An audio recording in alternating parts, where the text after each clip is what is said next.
sceną evangelikų liuteronų vyskupą Mindaugą Sabutį.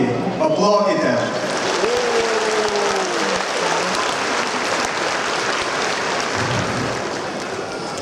Labas vakaras, sveikinu visus ir šiandieną iš 3D mums šeimos žmonėms turbūt vienas momentas yra, kurį užmirštame ypatingai, tai yra dėkoti. Ir mes visi esame pakeleiviai, kaip bažnyčia, taip ir šeima. Mes lydime ir vedame vieni kitus ne šiaip savo, kažkur eidami ratu, bet vedame vieni kitus į amžinybę. Ir taip, kaip mes turime mylinčią viešpaties ranką ištiestą.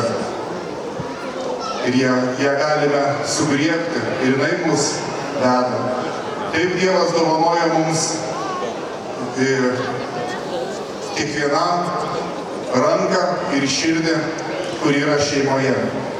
Senelio, močiutės, tėvelio, mamos, brolio, sesers, pusbrolio, pusseserės ir visų kitų artimųjų, kur žinai, kad ta širdis ir ta ranka yra nuoširdi ir tai yra tvirčiausia, ką šiam praeinančiam pasaulyje turime.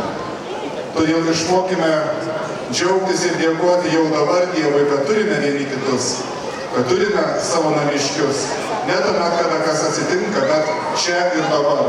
Pažvelkime vieni kitus ir Dievui padėkokime, sakykime, tu esi didžiausia Dievo dovana.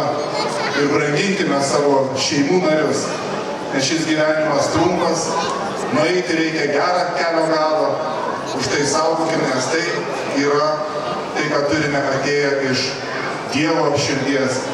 Taigi palaimintos šeimų šventės, džiaukimės ir dėkokime viešpačiui ir globokime vieni kitus. Ačiū.